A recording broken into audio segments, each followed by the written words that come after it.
Good morning, St. Maarten. What's cooking? What's up? Thank God we have a little sunshine today because the weekend was a rough one. Lotta rainfall. Walls come down, roads flooded. A lot of people's houses leaking. So the rain showed them all the little leaks they had now. But yeah, it is what it is. But at least we got life. A lot of people get some damages, but like I said, we have life, and that's the most important thing. Today, I'm going to look at this program a little different. Let me start off with the breaking news on the island. The children and the teachers at Oranje School are sitting down outside because of the heat in their classrooms. I really thought that the classrooms had all now gotten their air cores already and the laptops that were promised. But clearly, Orion School seems to have been the forgotten one, or one of the forgotten ones. And I calling on government don't make no sense. So I ain't even going there. But maybe there are some business people, some contractors that have done a lot of good work during the year, that maybe one of them can adopt, or together they can adopt the Oranje School and get air conditions bought and placed. So install them one time, because buying and giving it to them will still put a cost in the school. Maybe if you can have them installed, even if it's a few classrooms, the real hot ones, whatever. I think if that can be done, I think the children and the school teachers and everybody will be very, very happy, Not everything is politics. This is not politics. This is, you see in a picture, a video circulating now of school children sitting outside of their classroom in front by the school because it's too hot to go into the classrooms. It's unfortunately a very sad situation. But sometimes when we talk, they're making everything is politics. No, it's not politics. It's humanity. It's looking at it from a different angle. Some people, the only lens they have is a political lens, especially those Facebook profilers that are fake profilers. But I'll get to that in the closing. Let me get over here now. So, in Holland, finally, the second chamber took a very bold stand and said that the king will not be part of the formation process.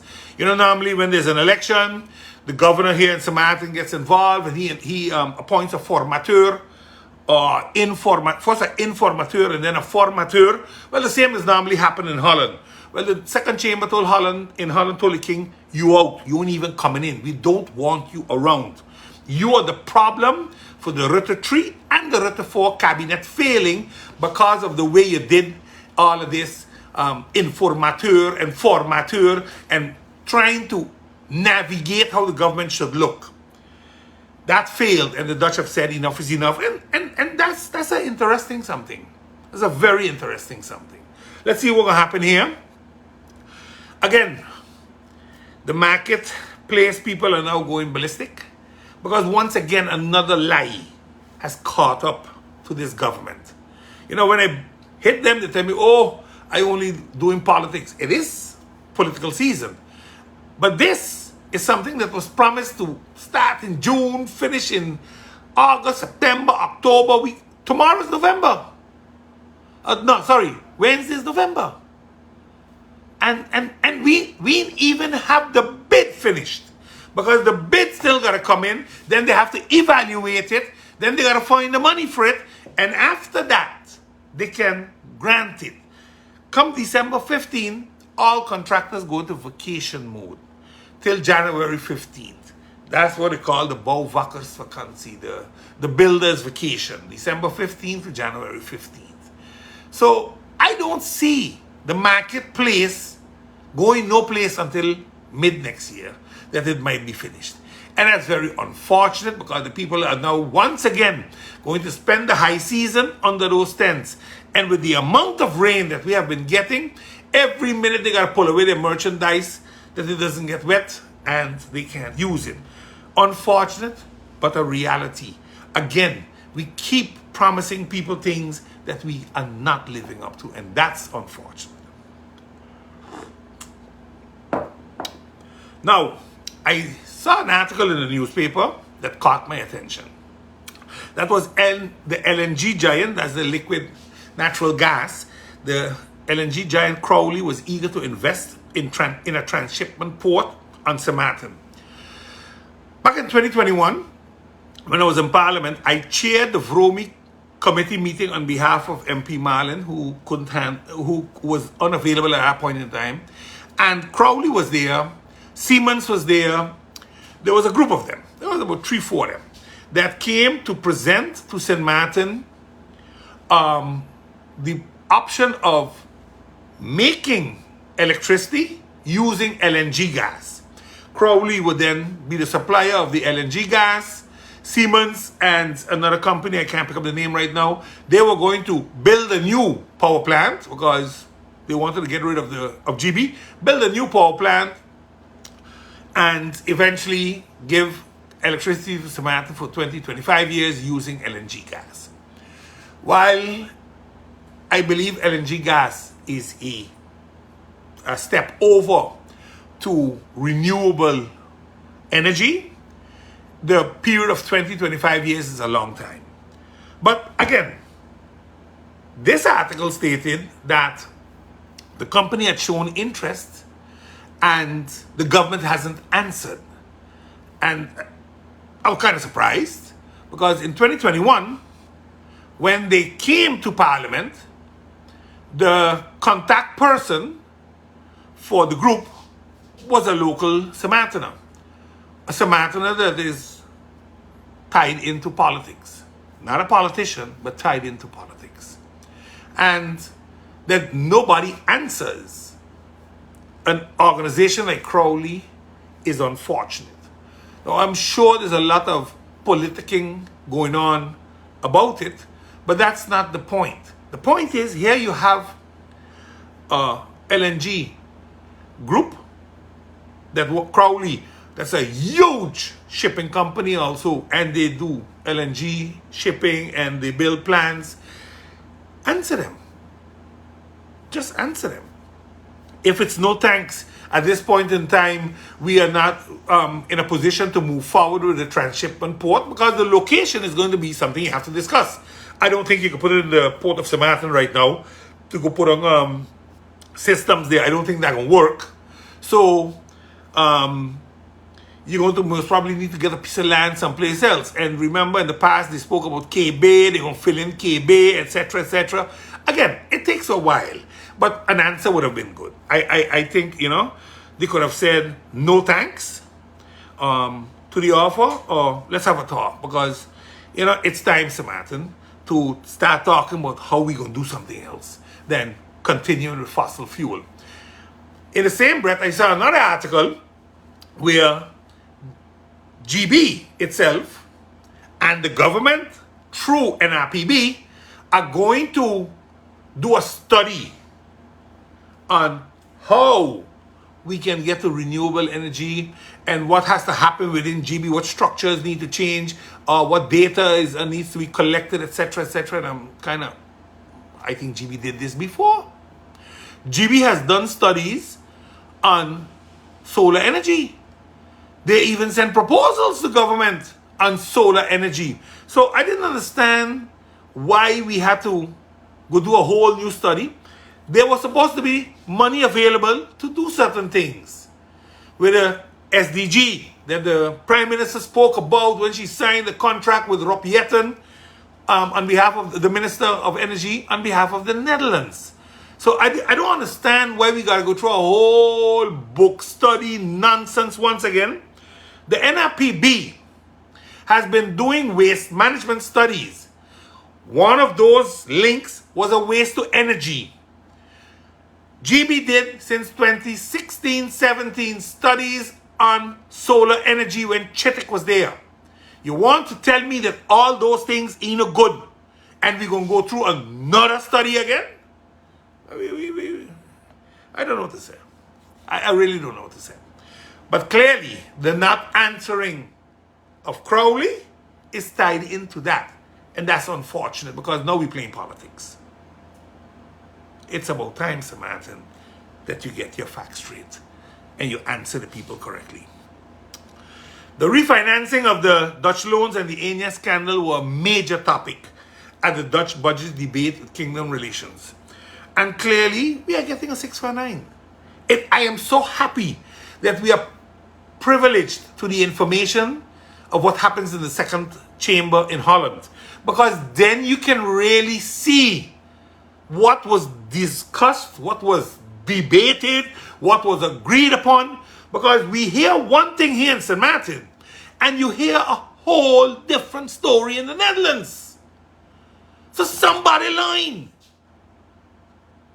Somebody ain't telling the truth. Again, we got a 1-year refinancing at 3.4%.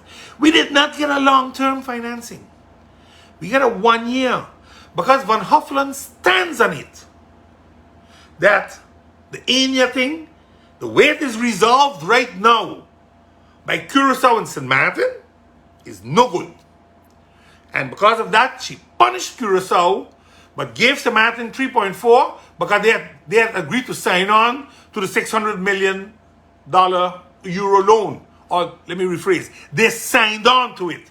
But because St. Maarten was 7% and Curaçao was 93%, the 7% meant nothing for the $600 million loan. Curaçao was the one that ensured that St. Maarten didn't go down that road, that slippery, deadly road that would have put our generations to come in another 200 million gilda loan. That's what Curaçao did for us. Thank you, Curaçao. But it doesn't take away the fact that Curaçao said, we are going to take care of the pensioners. We are not going to restart in your leven. We're going to let that die, and we are going to put them elsewhere and take care of them and pay them their pensions. That Holland found was no good. That St. Maarten says, we could put them by APS, we can do different things. That ain't no good. So now they come with another solution. Well, let the central bank take the loan and you walk it out to the central bank. Why would central bank take a loan from the Netherlands when they are sitting on enough money? So you can control them again. You all are such a sick politicians in Holland. People are afraid to call you for what you are, but I'll tell you, you're such a sick people. You all just simply want to ensure that the financial grip on these islands will not be let go so easily. And that's unfortunate. But again, like I said, we are the ones that keep playing into their hands because we keep dividing and ruling among ourselves. We don't join forces and say, as a bloc, we're going to deal with this once and for all. Look at the dispute regulation. We are 13 years further, we ain't got diddly squat. They just came here and they can't come out of anything, but I'm going to get to that just now. It is unfortunately, but it is the realities that we are dealing with in this country. And we got to change that mindset of nobody going to work together and we all going to do what we got to do. And at the end of the day, we all going to pay the price. There was a very scary article for me that of the General Audit Chamber's audit. And there was an audit report that clearly states that there's a critical shortcoming in the government's medical assistance program, especially when it comes to the persons who cannot afford such, which are many seniors and people that are not working, the so-called PP card. The PP stands for pro-pauper, stands for poor people. It's a poor people's card. The PP card is a poor people's card. Already that's ridiculous. But hey, I've been so for 40 years. In today's world, the PP card should give you equal, if not better treatment than all civil servants get. That's the requirement in the law. The audit chamber says, but that's not happening. That's not happening at all. Over 10 million guilders is not properly accounted, especially when it comes to emergency service for the PP card holders. Now, these are the type of things, though, that we shouldn't have to really be worried about. You would want to believe, because I don't believe that the people at VSR are doing this intentionally. I really don't believe that. But clearly, structurally, something is wrong. Dead wrong. And that needs to be corrected post-haste.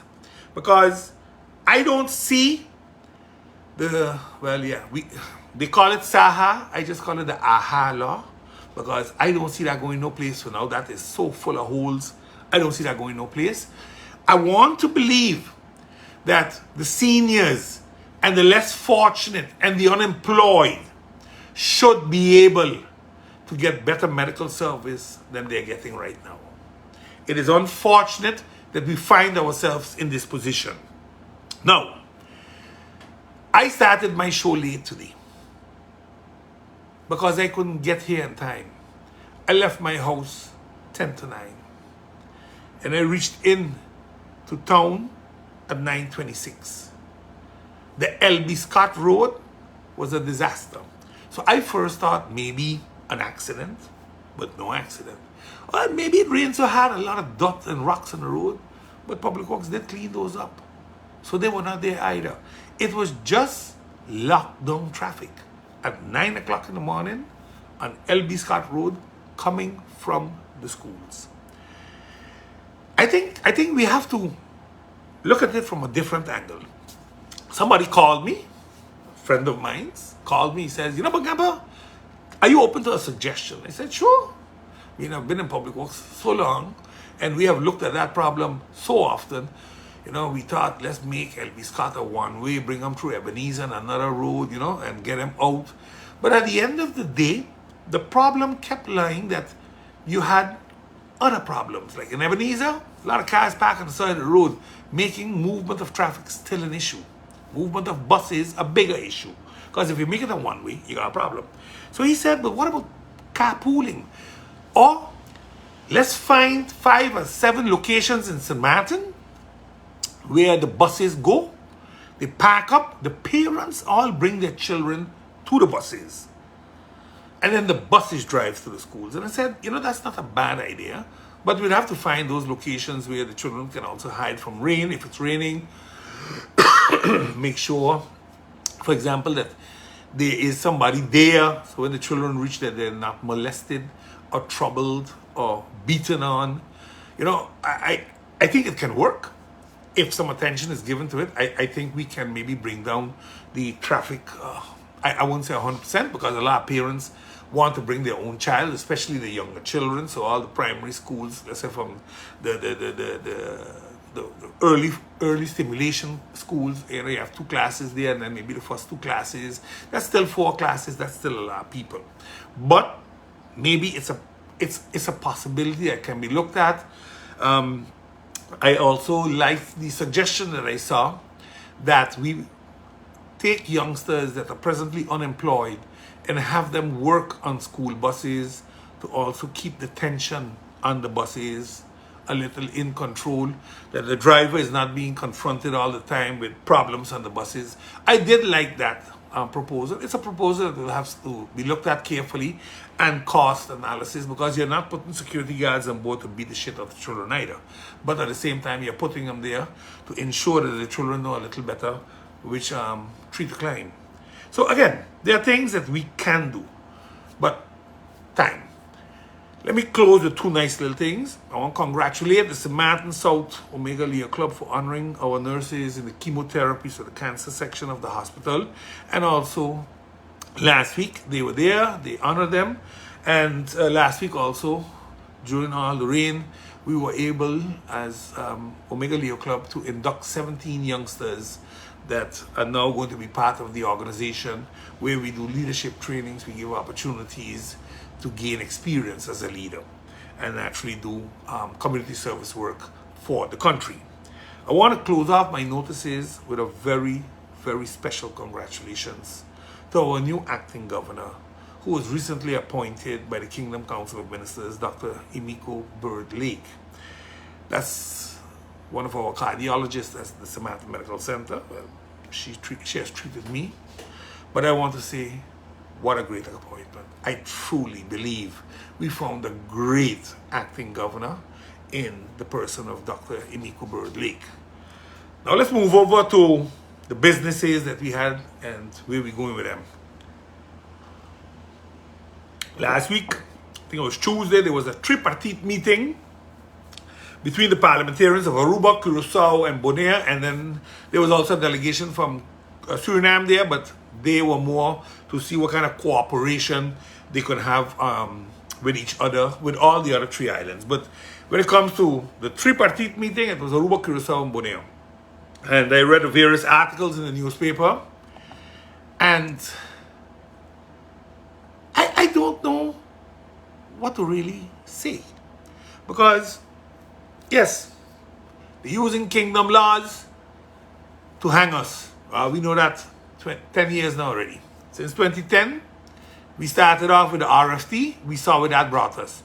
Aruba is fighting the RFT, and they poke a 6.9% interest rate on them to pay back the liquidity loans. So, again, we know that's happening. Curacao was fighting the ENA loan, and they get 5.1, I think it is, 5.1%. So Maarten, who signed on to the loan, got 3.4%. 3.2 is the market rate, and then a 0.2%, which is considered a risk. Now, all the parliaments agreed that the handling of the liquidity loans was an abuse of power by the Dutch. Great. We know that. I think it was our Prime Minister who called it an indecent proposal. And it was such. So we got all that. We know that. Let's move on. They are saying the laws are being applied inappropriately to control the islands. Great. We know that too. That ain't nothing new. We have been talking about that. We passed motions in Parliament. So let's go on down. The parliamentarians state that they won't let out all their strategies out of the bag because the Dutch might start planning on how to oppose them as well. Are you all really serious talking this stupidness? Man, listen. We have no strategy. We have none. We don't have none to tackle the charter. We don't have none with the whole dispute regulation. We have none with the whole central bank ENA scandal. We don't have no strategies. We ain't letting out nothing. Because Aruba goes their way, Curacao goes their way, and St. Maarten goes their way. Let us not talk nonsense to the people of St. Maarten. Because that is what has hurt me. When you're talking stupidity, knowing it is not true. I mean, come on, man. Let's be honest with each other. You know, we all agreed in the past in IPCO that we should stop agreeing to kingdom consensus laws. We all said that. I think you all were in Borneo, you talked about it. You all went to Holland, you talked about it. I mean, Jesus. You all were here, you talk about it. And now you go in a tripartite and you talk about it? No, the problem is this. What did you agree upon? What did you put on paper as a standpoint of the tripartite? Not a damn thing. Nothing. You all came here, you all sit and talk all morning. At night you went to have a delicious dinner at Bayatsu or what do you call them? Bamboos or Jack's, wherever. And what did we get? Zero. Nada. You talk about planes flying on electricity. But you're not talking about getting St. Maarten and Curacao back to Category 1 airport. What needs to be done there? It's in the country packages. But we don't talk about that in tripartite. Let Aruba maybe help you. I don't know. But these are the things I had hoped to have heard something about. We had the Minister of VSA present the DCCA, I believe, the hospitals. The Dutch Caribbean Hospital Cooperation, I think it is. A great something. What I understood when I spoke to the people that were involved, it's a great something for all the islands. We try to keep all the doctors we have together and the services we can give to each other locked in nicely. Yet Parliament got a bunch of questions to ask, but I thought this was discussed and approved by all parliaments. Maybe you give a little update on where you stand, but I would want to believe that every Minister of Health would have done that in their country. For you to hear that a bunch of questions were fielded, and I'm saying to myself, well, what really going on? But again, like I said, I think the one thing that finally clarity was given on was the aspect of the integrity chamber. Because we always said, oh, they ram it down we throat, that's why we didn't like it. I don't think that's the truth. And I think MP Maarten put it very nicely when he said how it went. He says, you know, the government of St. Maarten signed on to the integrity chamber after a few threats that they might be put on the highest supervision. Back in 2015, that government, when the pressure hit them, they started signing and agreeing to things. And he said that MP Maarten said as Prime Minister he never had an issue really, or he isn't against an integrity chamber. What he's against, and that made sense to me, is about the fact of having an integrity chamber controlled by the Netherlands that reports to the Netherlands. Now, why would he say that? Because the integrity chamber has 3 board members. 1 is from St. Maarten, 1 is from Holland, and 1 is appointed by St. Maarten and Holland and is a Dutch. So you got 2 Dutch and 1 local. Voila. That's the problem. Now, I'm saying MP Maarten found that the integrity chamber is a supervisory body that was imposed on us. I humbly don't agree with that statement. I believe the integrity chamber serves a purpose for this country, and maybe we don't agree with cost, and cost should be reviewed in the budget. I can understand that, but there's nothing wrong with having an integrity chamber. There's absolutely nothing wrong with it. The integrity chamber isn't there to do investigations, to go lock up people. The integrity chamber is there to ensure that procedures that need to be followed, good governance that need to be done, is done. The problem is that our own government doesn't respect those things. Ombudsman's case against the Minister of Romy with garbage collection showed the disrespect the government and the Parliament Centre and High Council. Very unfortunate, but reality. And I'll explain you what that reality has caused this country right now. So again, you see, the issue with the consensus law, we are saying in the Tripartite, we shouldn't do it. We don't agree with it. Yet, this whole Enya thing is a consensus law. The loan is between 3 groups, the Dutch, Curaçao, and Aruba. It's not a mutual agreement between Holland and Curaçao and Holland and St. Maarten. No, it's a consensus law between all 3 for that loan. That's what it is. So don't let people fool you. Tell you, oh, no, it's just a loan agreement. It's not just a loan agreement, because you can't just get out of it. All 3 have to agree to it, and that's a problem. And that's what the Dutch want. That's what the Dutch also said for Aruba.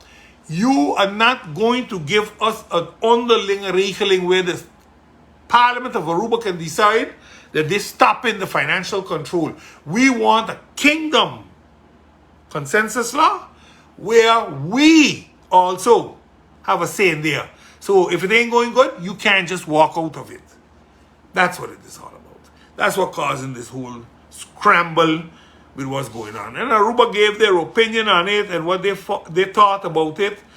And, you know, look, again, the loan on its own, and I can agree with, I think it was the Curaçao's parliament that took a position and said, we should look at the loans we got. Loans that were given to help a country recuperate because of a pandemic, a war, or anything. Economic downturn, to help the people of the country, that should be a grant. Loans that are given to run the government, that's a different story. So even though I find both of them quite close to each other, the liquidity loans were pandemic loans. They were for giving monies to organizations in the private sector, GB, help them. Look, you can't make everything just a loan, because that means you're going to do it by the bank too, and gotten it from the bank. When we went to the central bank to take a loan, the same Minister of Finance here wanted to take a 75 million guilder loan. It was CFT and the Dutch that shut it down. And that money was to help out with the pandemic. Today, we paying back the loans at 3.4%, not at 0% that they were given at. No, because there was a little clause in there. If the capital market changes and we got to borrow against it, you're going to have to pay us against it. But when we borrowed, it was zero. You gave us the money already, we didn't borrow more. You see, I sometimes we just brush over certain things as if nothing happened. It is the same Netherlands that borrowed 1.2 billion euros from the European Bank to help out with COVID. 1.2 billion euros. Now they got paid back, because they didn't have to pay it back. You know what the conditions were? Make sure that the road fixing tariffs were correct, and make sure you fix the law for money laundering, because you're all the biggest in Europe.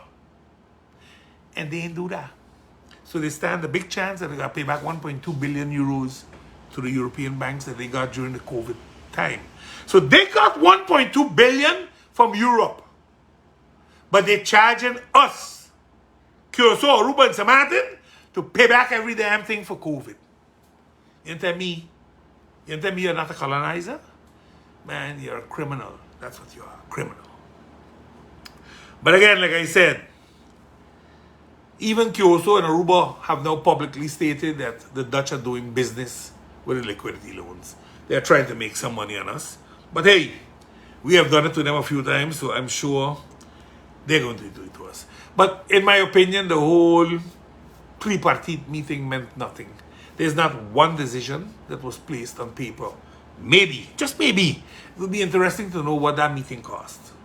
Because I'm sure that meeting could have been done on Zoom, and that money that they spent hosting this meeting could have paid for air conditions at Oranje School, so that the children don't have to sit down outside of the classroom because it's too hot to learn inside the classroom.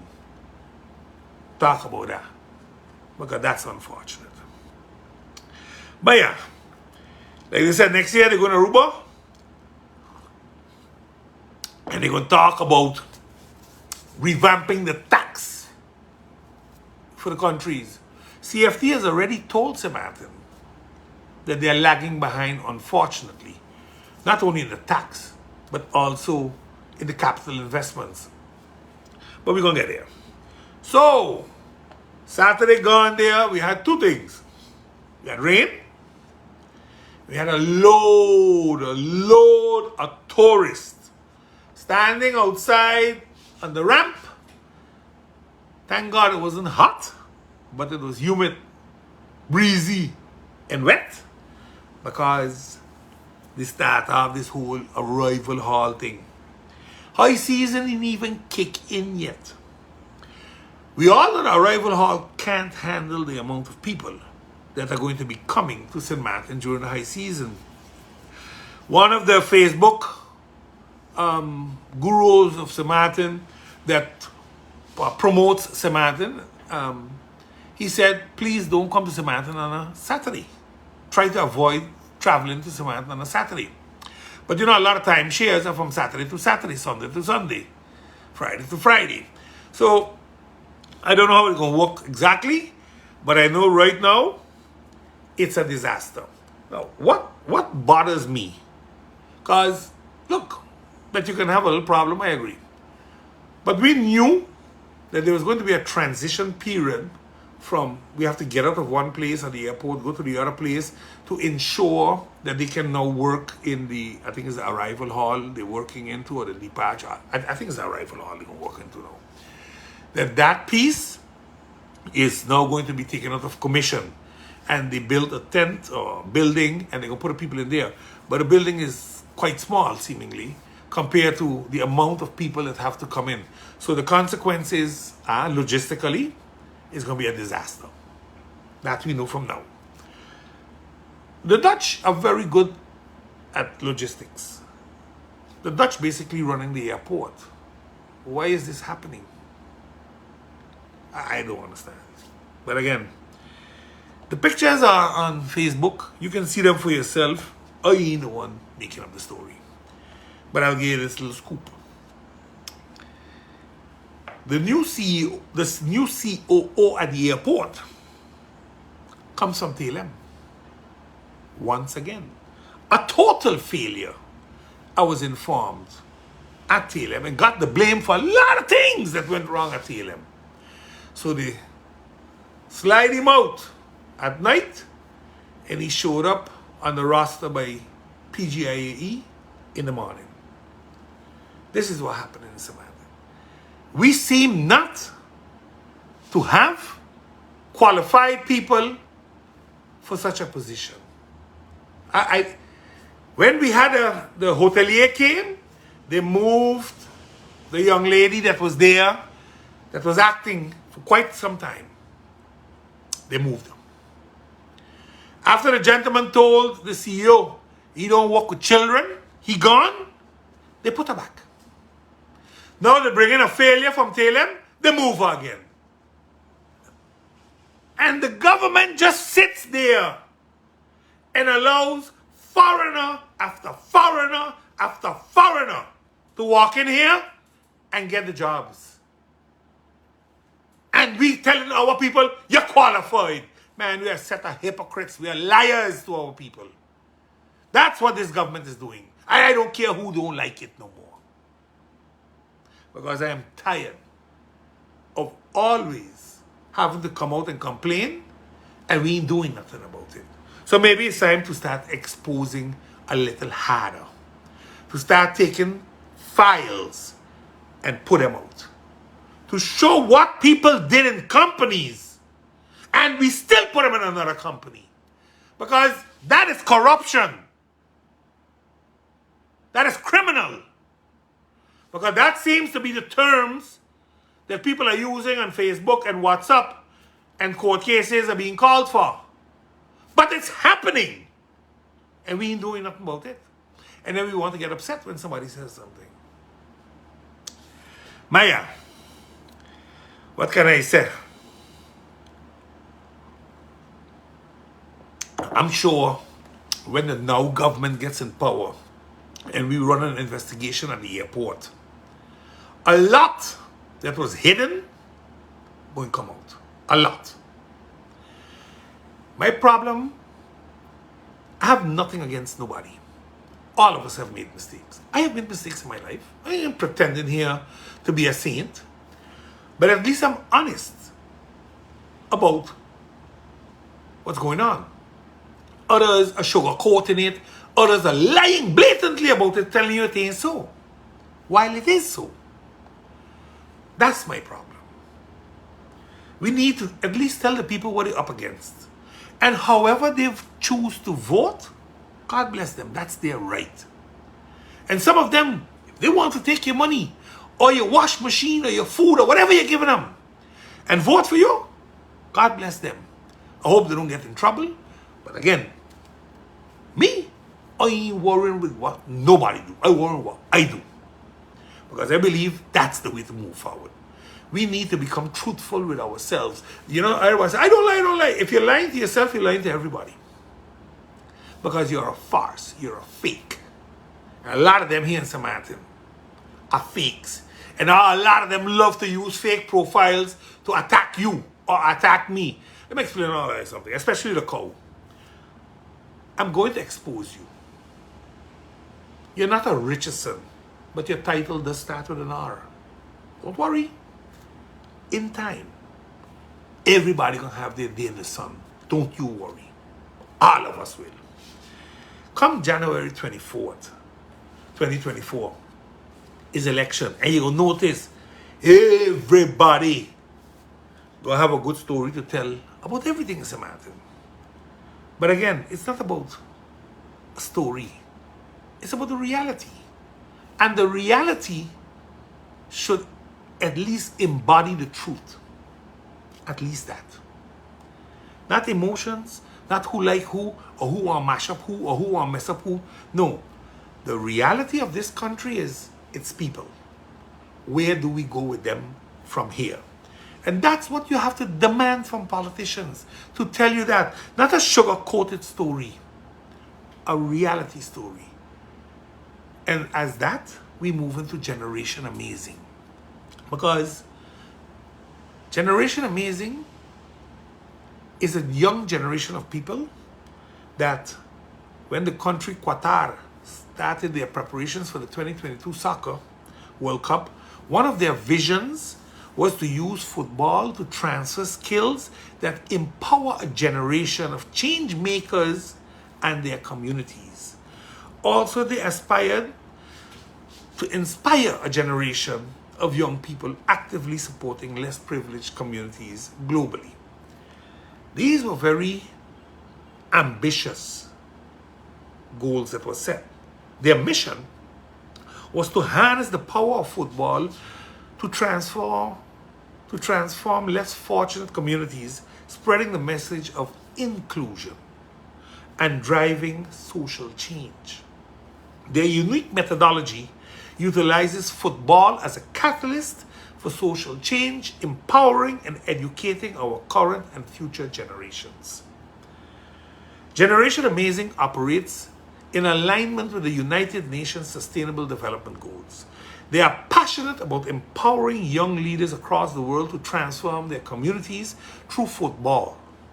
In partnership with others, they have created sustainable programs designed to generate thrilling social development opportunities long after the final ball was kicked in Qatar in 2022. Today, this program is partially being carried out in many of the schools in St. Maarten and at Amelia Wilson on the little football park. I decided to highlight it because it is something that nobody talks about or looks at, and it's such a positive program. There are coaches, they call them world coaches, that were trained to deal with inclusion of all the players. Every Sunday, faithfully, I go with my wife and my grandchildren to Amelia Wilson's park. And there are about 10 to 15 kiddos that run from 8 to 9 in the morning training there. And they just have disputes. As little as they are, 5, 6, 7 years, they have disputes. And the coach will sit them in a circle, talk to them, they will hug up, and they go back to play football. At the end of the day, they are all friends with each other because they go to the playground afterwards. The program works. The methodology of football to create social inclusion is working. These are 6-year-old children. It is working. Maybe we should look at it and talk to the people that are doing Generation Amazing in St. Maarten, that are doing it in the schools and in the football. Remember, the goal that they have is to shape the upcoming generation to be more inclusive and cognizant of the need to protect and sustain our environment, to embrace social cohesion and social inclusion, regardless of race, religion, gender, or age. They will be making their generation a better generation than the one we have right now, where inclusion and social cognizance doesn't exist. But what is St. Maarten going to do to ensure that Generation Amazing will be sustainable and that there is a world for them to live in? Because climate change is making that very, very difficult. So, you all can remember Vineyard Heights? You can remember the verdict? You can remember my talk show? When I told the minister he has absolutely no clue what the verdict said. And he was pounding his chest. Oh, I beat Myers and I do this and a great victory for country St. Maarten. But let me tell you something, little boy. I'm happy you come back yesterday. So you could hear me tell it to you now. You screw this country. Because the verdict, as I told you, would be disastrous, has now become disastrous. Because the notaries put the brakes on signing of any deed for land and long lease. And you know why? Because, quite simply, the verdict said that if the land wasn't given off in accordance to good governance, which is clearly defined, proper smoky pipe. Because the judge also said the notaries can't turn a blind eye. They have an obligation to ensure it was done correctly. And as such, all notaries came together and said they're done with this craziness with you. You giving your friends and family land, not in accordance with good governance. They're done with that. And if you want a parcel of land passed, you're going to put in writing that you followed all the rules of engagement. And then they will pass it. Because if you didn't, you committed forgery. And then you're backside in trouble legally. So, finally you might wake up now. Because you can't pass no land. And I'm happy that the Ombudsman made that abundantly clear to Parliament. To all your partners in there that came out to protect you. Because, oh, you're doing it all so good. And everything is... No, they knew you were not doing it good.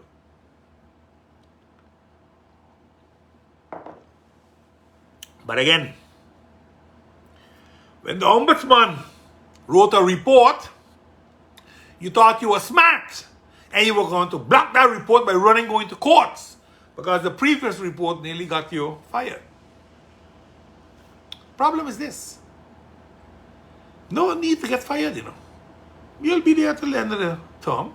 Nobody can walk away anyway. We can pretend we can walk away. Everybody gonna start fighting each other just now anyway after nomination day. So, ain't a big thing. But the bottom line is, your wings are clipped when it comes to land. Because if you make that mistake to give without making sure it was published and everybody had a chance to write in and the criteria to comply, etc., etc., if you don't do that, crap a smoky pipe. That's what the notaries them have said now. And what are you going to do? You take them to courts and tell them you better sign the papers because they're going to give it to my baby. Blah, blah, blah, blah, blah. Party done. Party is done. And finally, something is really going to give now with the policy when it comes to domain lands. It is something that had to happen already back in 2021. But for sure in 2022 it was to be given. A policy that says how the minister has to go about preparing for people to get land. It is not saying that the minister can't sign it, you know. It's not saying that. It is saying there's a procedure that must be in place and not just that the minister decides he can give land to who he wants. This has been an illness that has been going on for quite a while. And the law said it. And if the law says that's the way it is, then that's the way it is. But the law also said that good governance should be adhered to at all times. And it is only now because we are finding ourselves where people are now saying, to hell with government, I could take them to courts because this is BS. That now these verdicts are coming out. And these are verdicts that are becoming binding. Now, I don't think this verdict is going to stand in the appellate court just like this. It will be adjusted. But the good governance part will remain. But right now, this verdict is wide open. A lot of people don't know. A lot of people don't understand. If tomorrow 3 or 5 people go to the notary and set up a foundation. The foundation to protect the domain lands of St. Maarten. And one of the criteria is that good governance is followed. That means that this foundation can go to court and contest deeds that were given out. Now, how this is going to have a reverse effect? Because you see, when in the notarial practice, no deeds are expired or variat, or you pass the time to appeal against it. No. To my understanding in the law, that is not so. You can go back. If it's wrong, it's wrong. Just like your passport. You got a passport 25 years ago, and every 5 years you have been renewing your passport, or every 10 years you have been renewing it, and then comes to light that it was given to you under the wrong pretense, they will pull your Dutch passport from you. And you'll have to take back your original country's passport. And that's how many people became stateless in St. Maarten. But that's the reality with notarial deeds. I want to believe, to prevent Pandora's box opening up, the appellate court ain't going to allow it to just go back. They're going to say, listen, moving forward, this is what it is. So again, it is that people understand what really went down. Because some of these people believe that this is, nothing happened. A lot happened. A lot happened. So, again, I'm not saying doom and gloom now to get a piece of land or to get water rights. No. But there are procedures that are going to need to be put on paper. Approved by Parliament. Approved by the Council of Ministers. So it becomes law. And that you move on. Publish it. We are going to give out 50 lots in Vineyard Heights. Publish it. Tell them where they have to come and sign up. Tell them what the criteria are to be able to be in contention for such a piece of land, and move on. And then make sure you have a criteria for selection. Not that you picking who you want, because that's not good governance. That's nepotism and cronyism. You can't pick them. There must be a fair and transparent way. We put them in a tumbler and lead a notary pull out 25 or 50 names, and those are the 50 people that get the land. That's what the judge said. That's good governance. That's what a notary holding you on. That's it. Don't change the story. That's what it is. So I am happy. I am happy that it happened. I am happy that the Ombudsman brought it to the attention of Parliament. Let's see what Parliament is going to do now. Because it's going to be a problem. After elections, it's going to still be a problem. So I honestly hope we do something about this. But again, I don't know. But I know for sure right now, with that stance of the notary, there ain't going to be no land sharing for elections, as there's no approved policy that has transparency and equality in it. So at least that's one thing that stopped. Now we just got to double check the bus and taxi drama that's going on in there. I hear people on Facebook or on WhatsApp, calling names and all kind of things. Amounts that have to be paid. Again, this is always when you come around election time. Those are the two ministries that always get themselves in problems. Those that give out land and those that give out licenses. It's always so. I am not going to say that it happened. I don't know. I'm not going to pretend to be judge and jury. But when there's a consistent rumor, they like how they say, where there's smoke, there's fire. But again, I just hope that we understand what has happened now moving forward. The verdict. In the arrest, there were a few basic things that has to happen now. The criteria, the policy must be objective, it must be verifiable and reasonable. The public entity must then ensure an appropriate degree of publicity with regard to the availability of the land, the selection procedure, the timetable, and the selection criteria to be applied. Government must also publish information about these aspects in a timely manner prior to the selection procedure in such a way that potential candidates can take note of it. Those three things that I just mentioned there are the basis of the whole verdict, that they said these things were not done, and that's why the former Minister Myers was not in compliance with good governance. Look, again, it is funny when government takes the people of the country to courts. It's not a common something, but it happened in this case with the land because the minister tried to block the ombudsman with everything. That's why this happened. But like I said, I don't want to continue talking unnecessarily. The verdict is there. You can read it. At this point in time, don't worry asking the minister for a piece of land because he can't give you nothing no more. Right now, before anybody gets land, there's a criteria to follow. Now listen, if people had a piece of land and they asked for an extension, that's a different story. Somebody had an FPAC that's coming to an end. I don't think that's where the notaries are making a noise about. It is about, we're going to chop up the lagoon, or we're going to chop up the hillside, and we're going to give you friends and family. That's what the judge was against. That's what the notary says they end up getting their hands on. So that's a different story.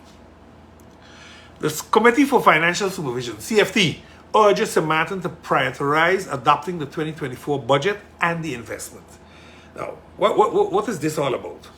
Holland gave St. Maarten permission to take I think it's a 61 million guilder loan, from that 60.9 million guilder loan, to do capital investments. It was approved some time ago. The minister was very jubilant that the first chamber had finally agreed to it, and now CFT publishes and says, listen man, get your budget ready. We don't even have amended budget 2023 ready, which was the one that they were going to use to pay the police. Then they say, well, you need about 10 years to pay the police because it's too much money. We've taken 60.9 million to invest in Prince William Alexander School that's down for 7-8 years already, and NRPB hasn't done nothing.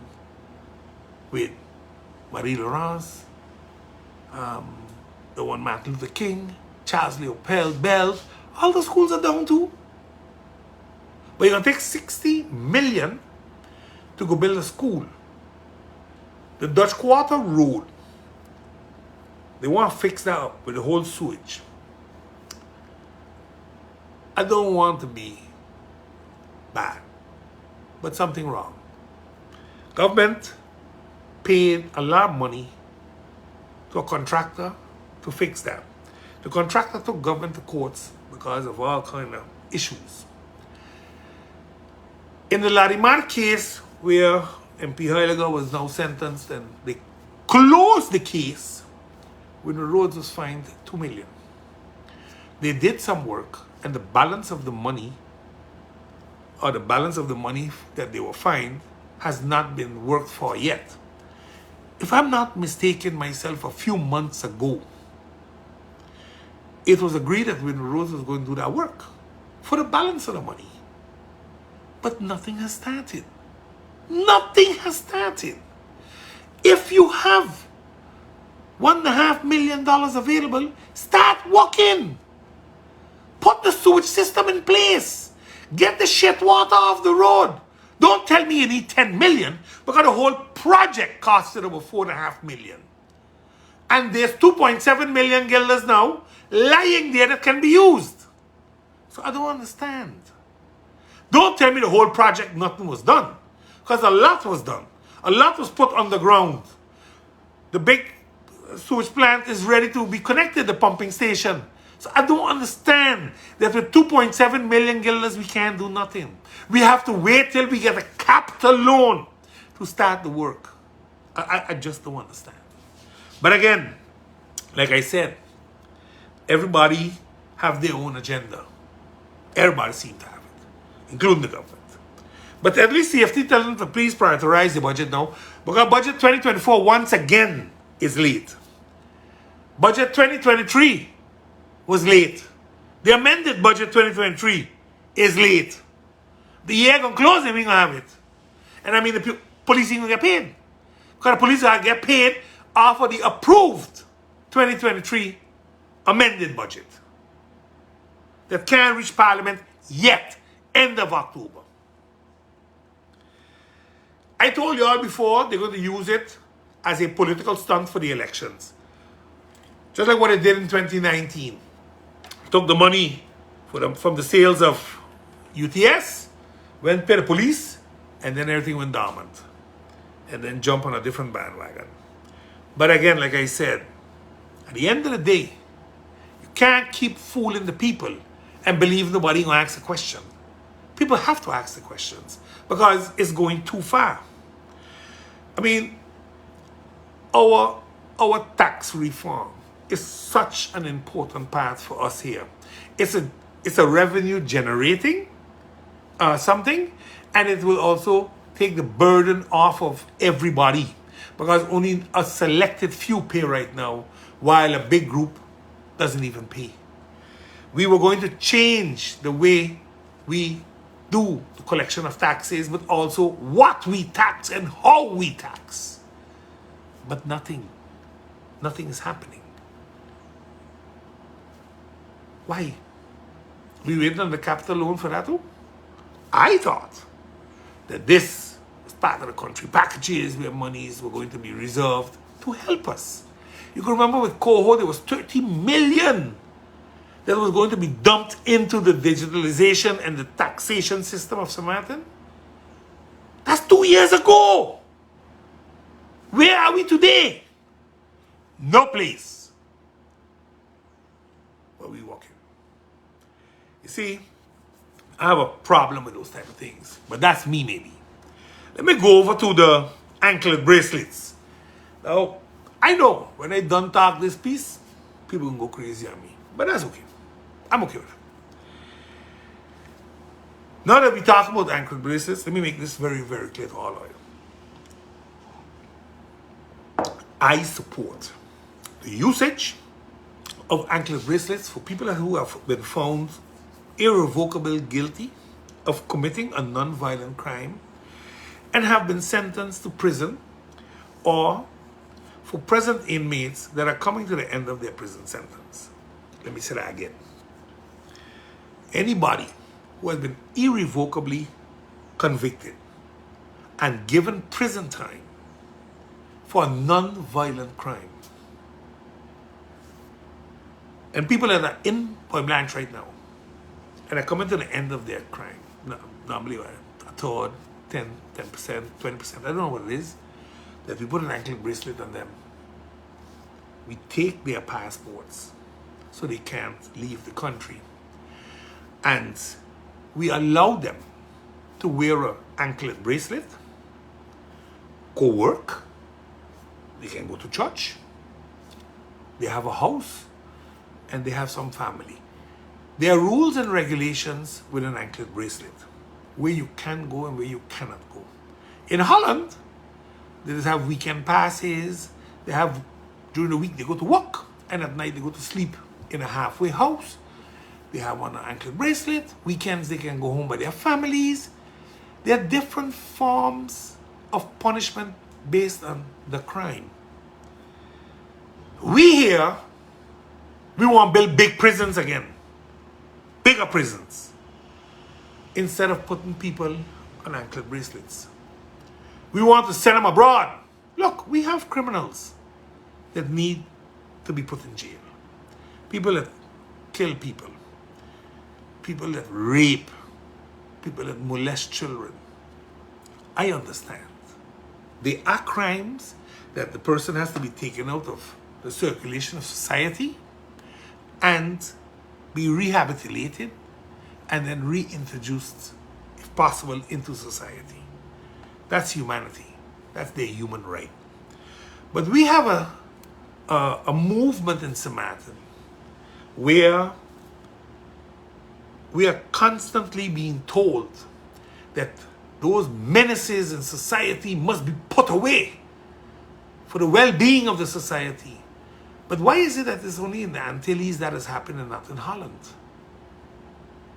How many people commit crimes in Holland and they get anklet bracelets? Or they just open and get community service. Pay back what you did and you get community service and you're banned from this and you're banned from that. How many? Have we ever done a comparison?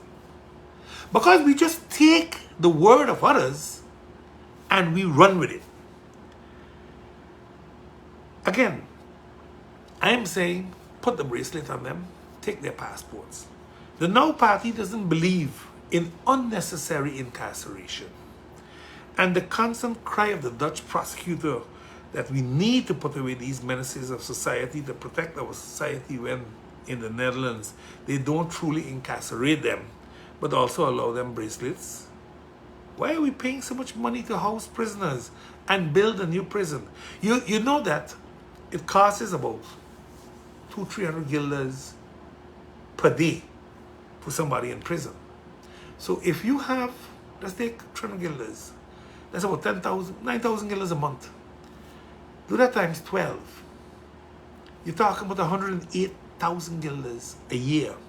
You do that now times 80. You see where we reach? You're talking significant money. Because you gotta feed them. You gotta make sure that they're medically in order. You gotta make sure that they are protected in there and they don't get hurt and all those type of things. I am saying boost up your anklet bracelet team and let those people that didn't commit a violent crime, let them walk. Let them walk. Put a fine on them. That part of their salary will go back to the state as a part of punishment. But let them walk. Let them feed themselves. Let them feed their families. Because half the time, if not more than half the time, when you put the worker in jail, the rest go on social welfare. And you pay for that too, as government. You see, we need to understand what are we really trying to get out of the punishment.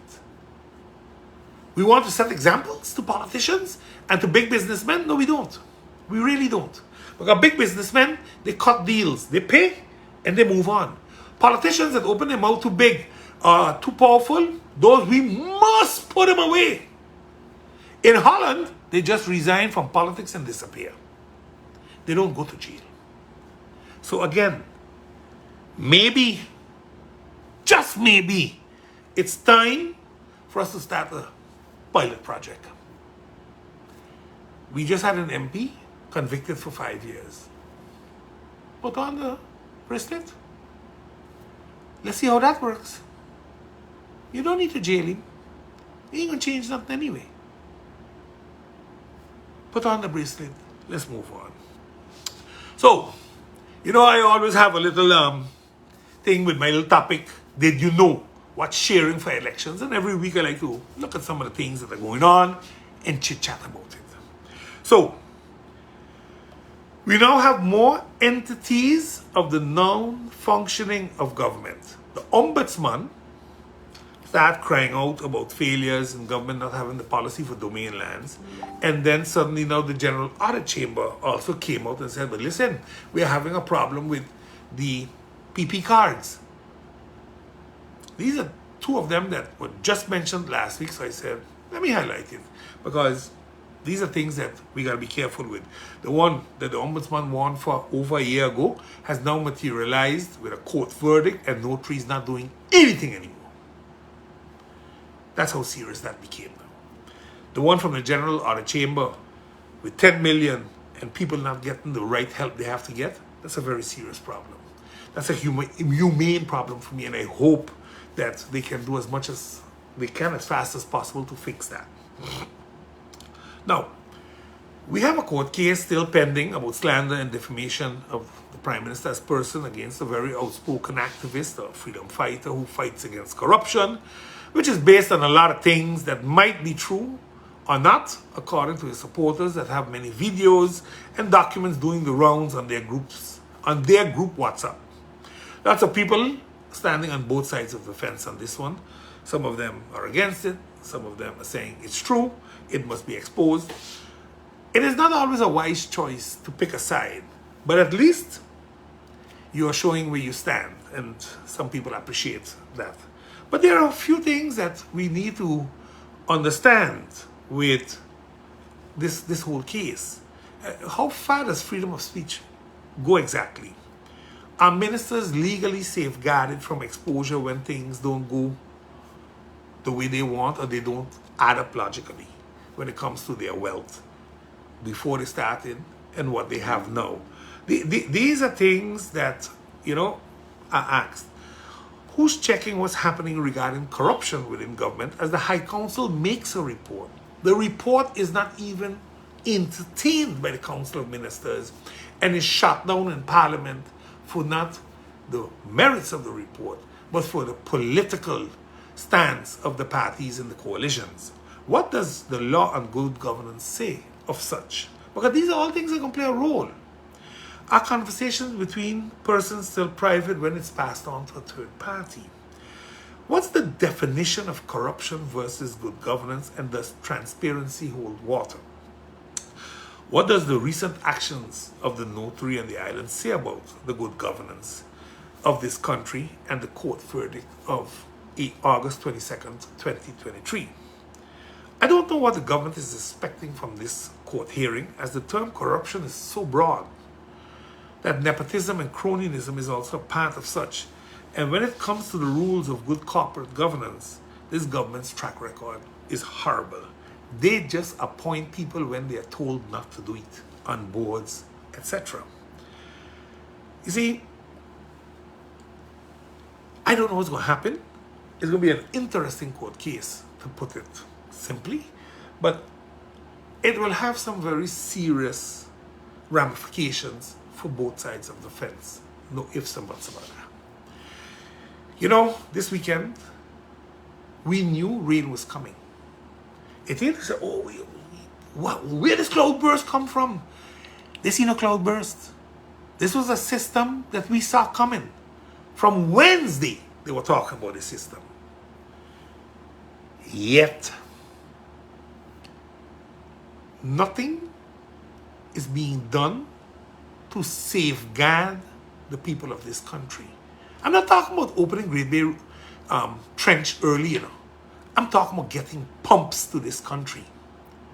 And they have those Facebook trollers, those little fake profilers. Oh, you were there for 30 years. I was there for 24 years. Just that you know what you're talking about. Let me give it to you correctly. But secondly, I am now gone for nearly 4 years. January will make me 4 years since I left. And when I left, together with VNGI, Vereniging Nederlandse Gemeentes International, the same ones that wrote the whole disaster management book for the country, we agreed on the pumps that had to come. But I was leaving, so I turned over everything. Today, 3.5 years later, we have nothing. Nothing. That's unfortunate. When I left, pumps were working.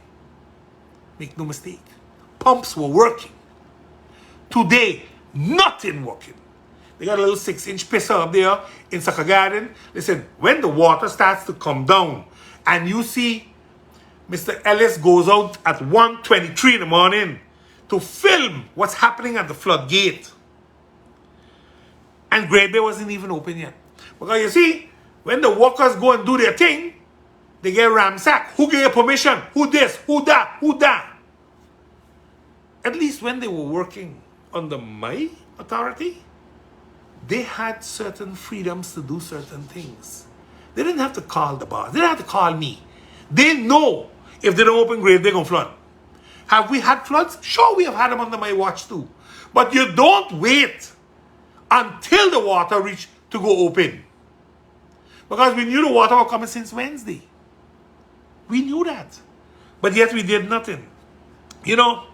Again, to keep telling me, oh, we walk in and a PP, this is not, those things cost $500,000.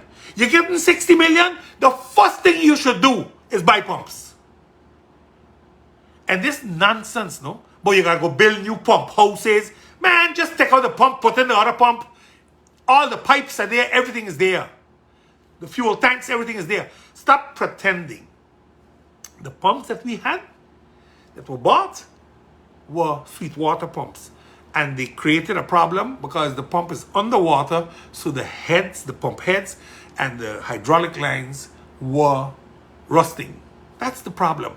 Now, the ABB pumps, everything was on land, protected in the rooms, and just the suction pipes were in the water.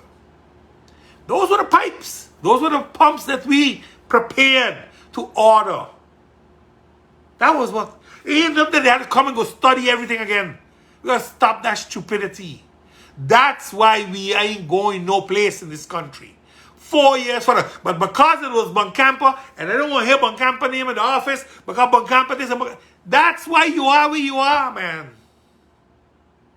Because you don't know what you're doing. You're pretending. Maybe the next time when I talk about you, I'm going to sing the song for you. Even though I can't sing, I'll play then. The Great Pretender. Because it is nonsense. It is absolute nonsense. And I am not blaming not one Vromi employee on this one. But the head, yes. Oops, oh, he wasn't there. He was in Panama buying political stuff. How is it that these people can just leave the country during the hurricane season? In all my years I worked, check when I went on vacation. July. August, September, October, November, you are in St. Maarten. Because water management, unless you got good replacement, you can't do it. I had great replacements. There were times that I could make one phone call. And I would call them by names. Edelmira Janssen would get into action and do what he had to do. Leah Danya would get into action and do what he got to do. Marvin, Victor, you had Quidama, you had George. I mean, listen. No, let me not call names before I'm confused, and I don't call people names, Pablo and all them, because there's a lot of them. Public Works had a crew that know what to do. Just let them do it, for God's sakes. Let them do their work. Stop babying them and looking over their shoulders as if they don't know what they're doing. That's why we have these things. Nobody want to come out to work. Nobody want to get blamed. Because that's the toxic environment they have in Vromi right now. The Minister of Finance. Boy. In collaboration with the Central Bank, they have announced that they are going to pitch a loan. $33.8 million, and it will lay the foundation for a sustainable and resilient future. I thought the NRPB was doing that, but okay, I'm happy you're trying to pitch in a little something there too. While the renovations of the sports facilities and community centers are laudable, when borrowing money, a clear choice must be made between a consumption loan and an investment loan. A developing country should always choose for an investment loan over a consumption loan. This capital investment is an investment loan. So the choice was good. I'm reading here a piece that was written by Prosuoliga on the loans. While the aforementioned projects are important, and this is where it comes now, this is the catch. It is imperative to note that the majority of the loans owed to the state, the Dutch state, by our government, have not generated any significant income, nor given the citizens of St. Maarten long-term gainful employment, because they were consumption loans rather than investments. Now, the loan we are taking now is a loan for investment purposes, but not investment in the way that it's going to generate monies so people can get jobs. No, there will be a temporary fix the road job, temporary fix the school job. But I see the investment for children. I see investment in sports. It is something I'm going to be addressing in the next few weeks. How sports can become an integral part of the rebirth of the social and moral behaviors of our people in this country. Going to talk about it in a few weeks. Still working on it with the experts. Not ready yet. But I'm happy. I'm very happy though that Pro Liga addressed the matter, and just like the Now Party sees that the outright ownership of Mullet Bay is the only worthwhile investment project the way they see it, the governors of Maarten should consider floating a bond issue to finance. So we have floated the bond now to go fix the Prince William Alexander School that for the past 6 years has been lying open. You can remember the whole asbestos story and all those things. And to go fix the Dutch Quarter location, because again, there, the monies that were used, the court cases, the monies that from Larimar have not been invested, I don't know. The 60 million, 40 million is going to go to Vromi for different things. Nothing that you will see prior to election, most probably contracts. They will try to sign some contracts to get some campaign funds. But other than that, I don't think you're not going to see anything tangible. Maybe a road or two will be paved, but nothing tangible. But Mullet Bay is tangible because we can do a lot with Mullet Bay. As country, you can do a lot with Mullet Bay. The same way, the Mullet Bay, the Sun Resort directors were told either you sell it or you develop it. Maarten should only use the second one, and that is develop it. Develop it in such a way that the country moves forward and the people of the country can become part of it. What am I saying? Simple. Maarten government has to ask India to buy Mullet Bay and to float a bond and open that bond so that the people of St. Maarten can buy shares into Mullet Bay. Because if you buy into the bond, normally it's a 20-year bond and you get back your money with interest. That's all it is. We want to change it up a little bit. Let the local man buy in shares. You can't buy half as one person. One person can't reach with 20, 30, 40 million and say buying 50%. And the rest of the people can't say nothing because I got 51%. No, we're not going there. Let's give all the people of St. Maarten an opportunity. 1,000, 5,000, 10,000 people have money. They would like to invest in something. A bond, government don't go bankrupt. So you're always going to get your money because it's backed by the central bank. So you will get back your money.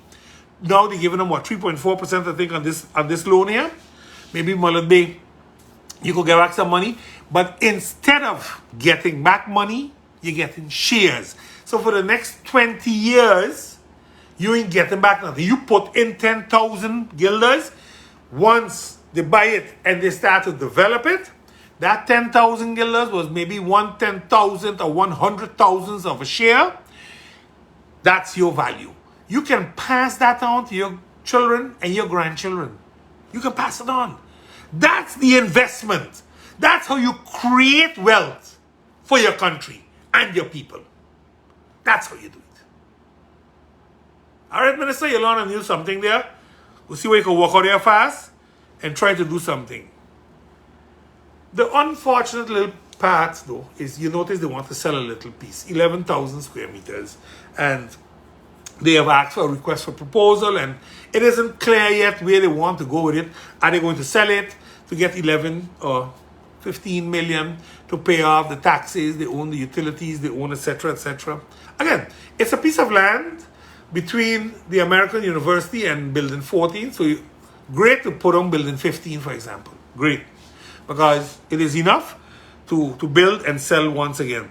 But again, that is up to the government, ANI and all of them to see where they're going with it and how they're going with it. But again, premiums to the government, taxes to the government, those are things that many others haven't paid anyway. Why sell such a prime piece of land out of Mullet Bay right now? If you turn it over to St. Maarten, that means St. Maarten got to pay the debts. St. Maarten could deal with it. I don't know why it's happening, but again, I want to leave it. At this point in time, I don't want to go there. But I want to send a reminder. A few months ago, they raided one of the brothels. And I spoke out about it and I said, boy, this is so politically directed at my family because I was outspoken and I called certain names. And man, the minister came out. Oh no, we have a whole list of how we're going to do it. That one was picked randomly as the first one. Well, minister, we are months further, you ain't do nothing. So tell me what was random exactly. I told you all I'm going to expose are one for one. One for one. You know, not because you're telling people you're doing a lot of things, it means that you're really doing it. In my closing today, I want to touch the court case between the Prime Minister and the freedom fighter. You know, the term corrupt is not legally defined really. And it lacks a precise meaning.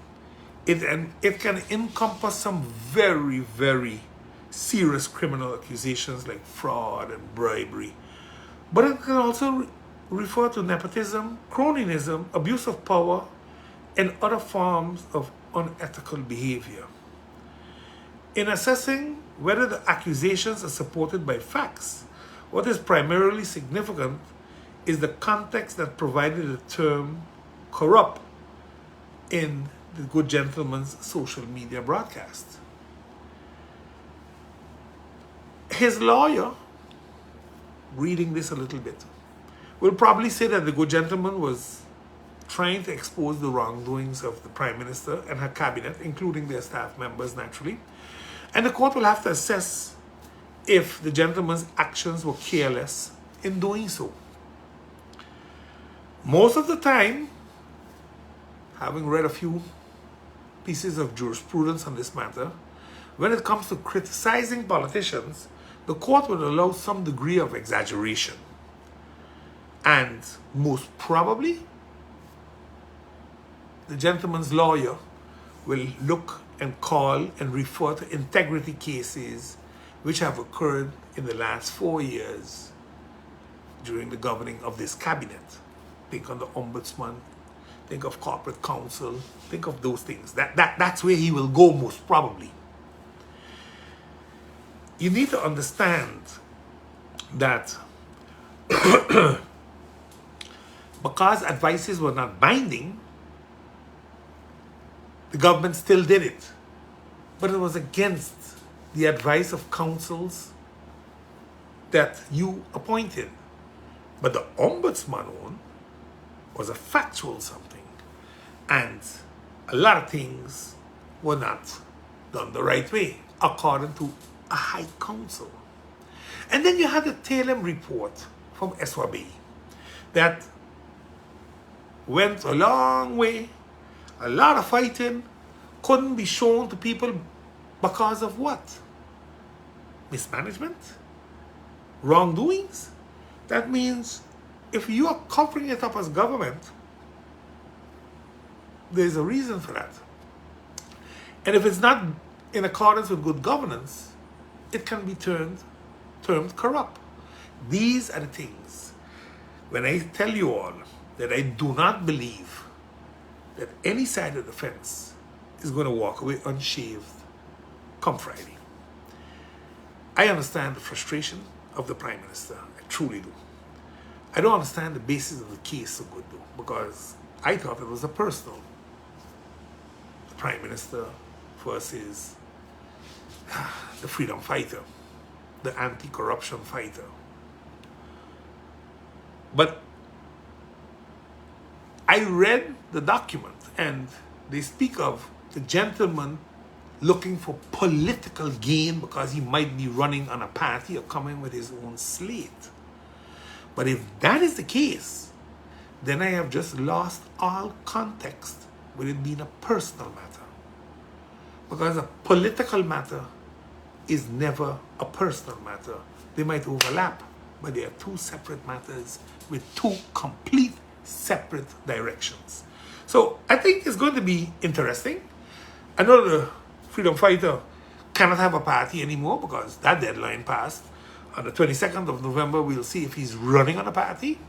But there are no indications politically so. So, again, I think this whole thing can be summed up with two words: utter nonsense for this country. So what is the Now Party really standing for? Like I said before in our manifesto, we spoke of US pre-clearance, we spoke about no more taxes on the pensions of our seniors, we spoke about a subsidy program to take the people that are living in poverty right now, 74% of our country that's living in poverty, we want to use a subsidy system to bring them up to 3,500 guilders. And those subsidies will be primarily in housing, medical coverage, food, utilities, transportation, moving forward. We want to ensure that the courthouse becomes our national museum. And we will build a new courthouse together with the other institutions, maybe the APS or the SNV, and they will pay rent until they own it. We will do the tax reform where people will keep money in their hand so they have more buying power, more spending power. We want to have a national sex offenders registry. We want to have our own prosecutor general and share common courts with Aruba and Curacao. We want a Ministry for Agriculture, Fisheries and Animal Husbandry and an animal cruelty law that we have ready to go be implemented. We want to have our own drag strip and drifting location with a full tribune setting so that we can all enjoy the sports instead of having to leave the country every time to enjoy it. We would love a new waste energy plant in collaboration with NVGB and a recycling and reuse system operated by our own people for various streams of garbage. The revival of the offshore market and the financial banking services industry within the norms of not becoming a tax haven for money laundering. The development of the orange economy for our artists of all walks to be able to make a proper living and be part of our vibrant economy. We would love to be able to acquire Mullen Bay lands to ensure that the country can benefit from its lands once again. We want entrepreneurial enhancement for all. We want a formal review of all outstanding taxes and a dismissal of all taxes prior to Hurricane Irma, including 2027 and 2028. We want exploitation of the Sabre Bank with our own fishing fleet. These are all part of our manifesto, which will be fully published on November 22nd, 2023. But every week, we will continue to release parts of our manifesto in talk shows and on this podcast. I found it remarkable that Van Huffelen stated that we don't want to diversify our economy really, as when fantastic ideas come up, we don't do them. I believe this lady is really getting off of her rocks. I think she's seen that she won't be coming back, so she starts talking these things. But she clearly doesn't know history, because we had a booming offshore market, and it is the Dutch that made us break it up back under the days of Prime Minister Etienne Eyss of the Netherlands Antilles. Today, the Dutch have a booming offshore market in Europe. They said they launder the most money, 18 billion per year. I didn't say it. The European Union said it. They might have to pay back their 1.2 billion loan because they're not adhering to the money laundering regulations.